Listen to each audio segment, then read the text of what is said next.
April 23, 1992 Bombay stock market Dalal street చరిత్రలోనే అత్యంత shocking రోజుని చెప్పొచ్చు. అసలక్కడ ఏం జరిగిందో ఒక్కసారి ఊహించుకోండి. వందలాది మంది బ్రోకర్లు ఫార్మల్ షర్ట్లలో గట్టిగట్టిగా అరుస్తున్నారు, గాలిలో కాగితాలెగురుతున్నాయి. అంతా ఒకటే గందరగోళం. కారణమేంటో తెలుసా? 24,000 కోట్లు. అవును, అక్షరాల 24,000 కోట్ల రూపాయలు ఆవిరైపోయాయి. ఆ రోజుల్లో ఇది మన దేశ వార్షిక బడ్జెట్తో సమానం. కాని అస్సలైన మైండ్ బ్లో అయ్యే విషయమేంటంటే, ఈ డబ్బంతా నిజంగా లేదు, కేవలం ఒక కాగితం మీద సృష్టించిన ఒక పెద్ద భ్రమ మాత్రమే.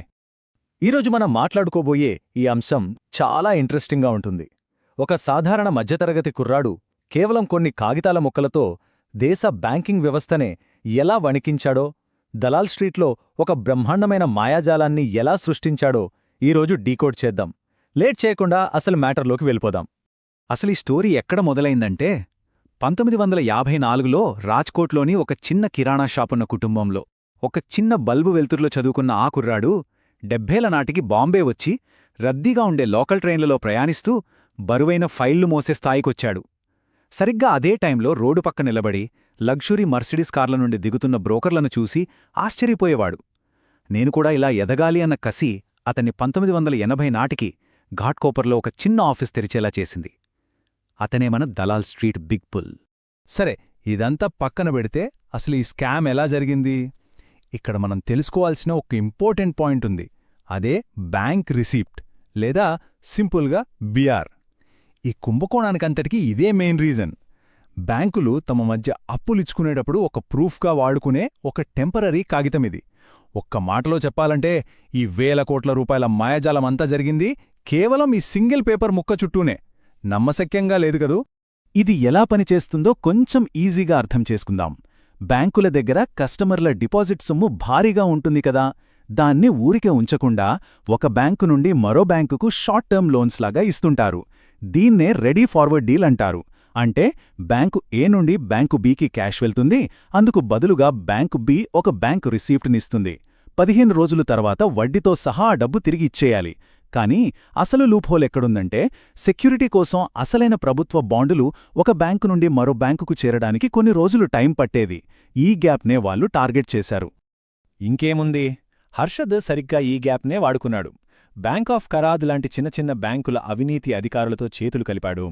వెనుక ఎలాంటి అసెట్స్ లేకపోయినా నకిలీ బ్యాంక్ రిసిప్టులు, అదేనండి ఫేక్ బిఆర్లు క్రియేట్ చేశాడు.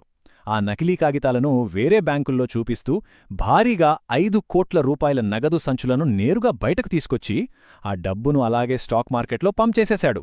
ఎవరికీ ఎలాంటి డౌట్ రాకుండా ఈ సైకిల్ను అలా సైలెంట్గా నడుపుతూ పోయాడు. మరి అంత భారీ స్థాయిలో డబ్బు మార్కెట్లోకి వస్తే ఏమవుతుంది? ఒక పెద్ద సునామీనే వచ్చింది. ఏసీసీ సిమెంట్ షేర్ల ధరలే దీనికి బెస్ట్ ఎగ్జాంపుల్. స్కామ్కు ముందు కేవలం 200 రూపాయలున్న షేర్ ఏకంగా 9,000కు ఒక రాకెట్లా దూసుకుపోయింది. ఇలాంటి ఆర్టిఫిషియల్ గ్రోత్ వల్లే ఆ స్టాక్ బ్రోకర్కి మార్కెట్లో తిరుగులేకుండా పోయింది. తను ఏ షేర్ తాకితే అది బంగారమైపోయి రేంజ్కెళ్ళిపోయాడు. ఈ ఎదుగుదల ఎలా ఉందంటే అచ్చం సినిమాల్లోలాగా. ఒకప్పుడు ఘాట్కోపర్లో చిన్న గది, లోకల్ ట్రైన్ ప్రయాణాలు. కాని ఆ తర్వాత చూస్తే వర్లీలో ఏకంగా 15 కోట్ల రూపాయల సముద్రం ఫేసింగ్ పెంట్ హౌస్.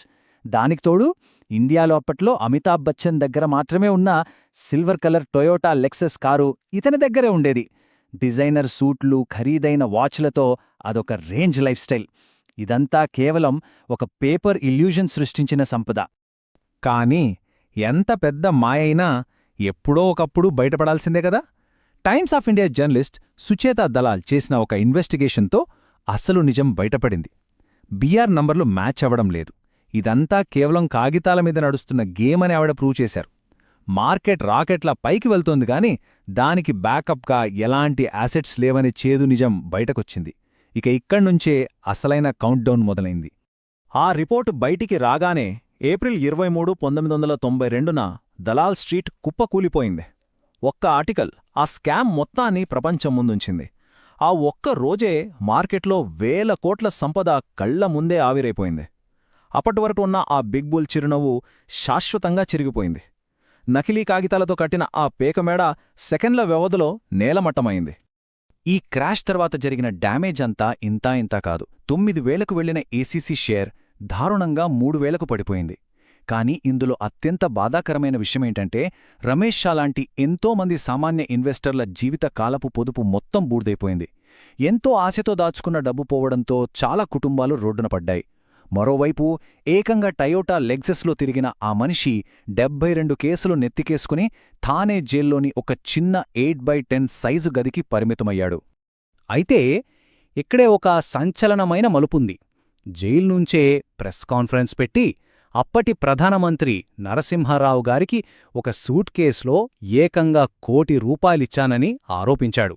దీనికి ప్రూఫ్గా తన దగ్గర ఒక డైరీ ఉందని కూడా చెప్పాడు. కాని ఆశ్చర్యంగా ఆ డైరీ ఎక్కడికో మాయమైపోయింది. ఇందులో ఏది నిజం, ఏది అబద్ధమనేది ఇప్పటికీ ఎవరికీ తెలియని ఒక పెద్ద మిస్టరీ. ఇక్కడ ఇంకో ఇంట్రెస్టింగ్ ఫ్యాక్ట్ ఏంటంటే అతనిపై నమోదైన 72 కేసుల్లో దాదాపు 27 కేసుల్లో కోర్టు అతన్ని నిర్దోషిగా ప్రకటించింది. దీన్ని బట్టి మనకర్థమయ్యేదేంటంటే ఈ స్టోరీలో తను మాత్రమే విలన్ కాదు.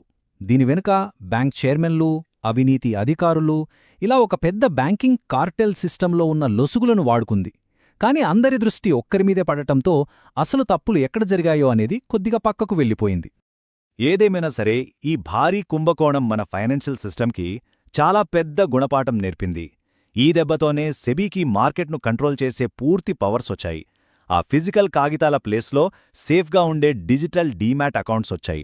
అన్నిటికంటే ముఖ్యంగా తక్కువ టైంలో ఎక్కువ గ్యారంటీ రిటర్న్స్ ఇస్తామని ఎవరైనా చెబితే వాళ్ళని గుడ్డిగా నమ్మకూడదనేది ఇన్వెస్టర్లు తెలుసుకున్నారు. సిస్టంలో ఫ్లాస్ ఉంటే వాటిని ఫిక్స్ చేయాల్సిన అవసరం ఎంతుందో ఈ స్కామ్ ప్రూవ్ చేసింది. సరే, ఇదంతా పాత కథ కదా, ఇప్పుడంతా సేఫ్ అనుకుంటున్నారా? ఇక్కడే మనం ఒక నిమిషం ఆలోచించాలి. మనం డిజిటల్గా ఎంతో అడ్వాన్స్ అయ్యామనుకుంటున్న టైంలోనే నీరవ్ మోడీ 14,000 కోట్ల స్కామ్ లాంటివి కూడా చూసాం.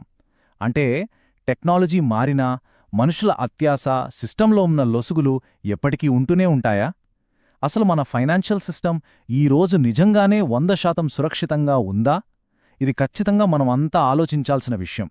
దీని గురించి మీరేమనుకుంటున్నారో ఒక్కసారి ఆలోచించండి. మరో ఆసక్తికరమైన అంశంతో మళ్ళీ కలుద్దాం.